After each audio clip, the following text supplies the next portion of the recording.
The Return of the Jedi edition of From a Certain Point of View comes out in 2 weeks on August 29th. I got to read it a little early, so here are my spoiler-free thoughts on the book. If you're unfamiliar with the series, to celebrate the 40th anniversary of each installment of the original Star Wars trilogy, 40 authors wrote 40 short stories to retell each movie from the point of view of the side and background characters.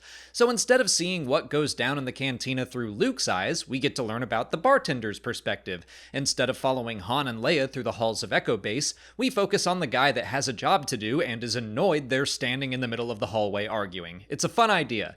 If you enjoyed the A New Hope and Empire Strikes Back versions, I am sure you'll enjoy Return of the Jedi as well. As with any anthology collection, I don't think every story is great, but enough of them landed for me that I was entertained the whole way through. And most of them take 10 to 20 minutes to read, so if you're not into one character's perspective, it's no big deal. You'll get to read something new soon.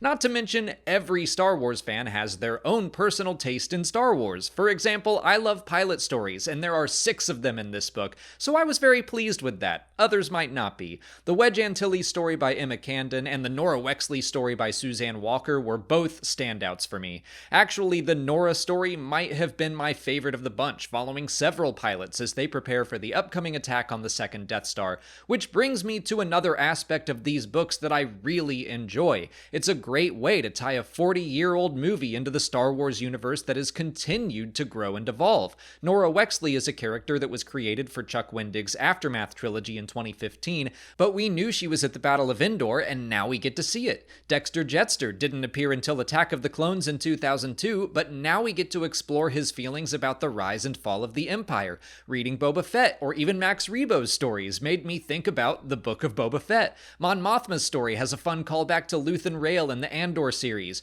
Reading all 3 of the From a Certain Point of View books have made me immediately want to rewatch their respective films to see how certain scenes might hit differently, and I would like to watch Return of the Jedi again, ASAP.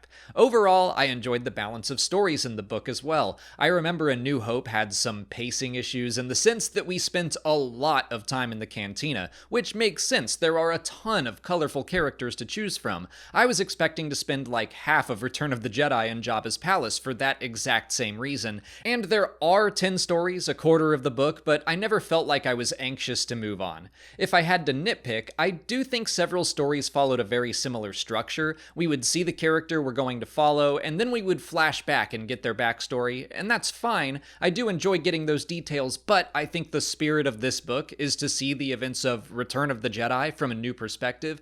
That didn't take away from my overall enjoyment, but I do remember thinking, oh, another flashback on a few occasions.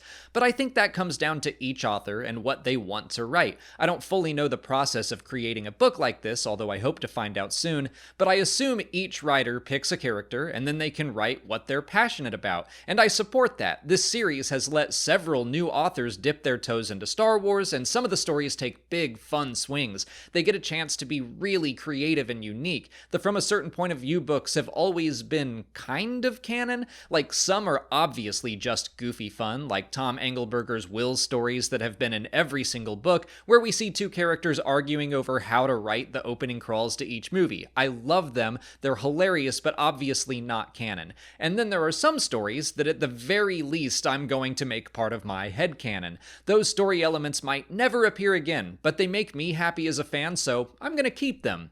I think that's the best way to approach this book, is to just keep and celebrate what makes you happy personally, because that's exactly what I think these authors are doing. The books themselves are celebrations of the films we love, and a celebration of those glup shitto background characters that we all wind up clinging to for whatever reason. There's even a story in this book called The Chronicler by Danielle Page that, in my mind, is an in-universe argument for the importance of all those background weirdos to the franchise and the rebellion, which really surprised me.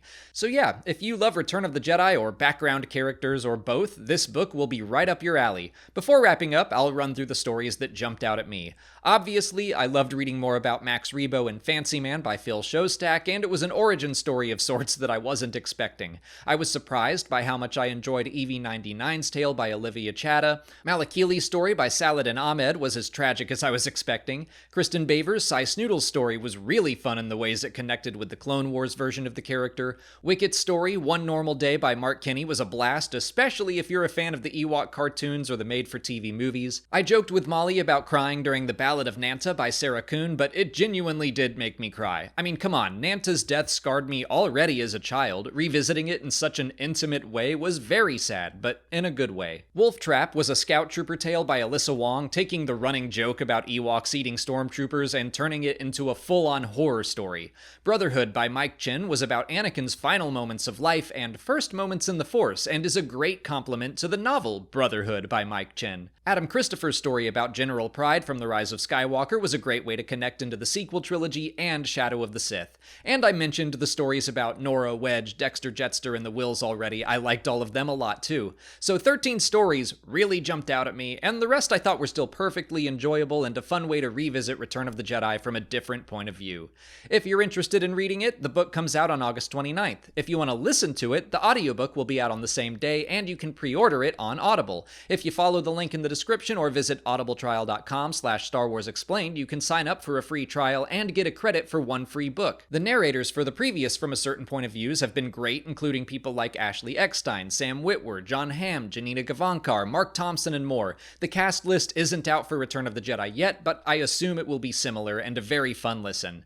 But that's it for today. If you haven't already, please like this video, subscribe to the channel, follow us on our socials, and consider checking out our Patreon page. As always, thanks for watching, and may the Force be with you.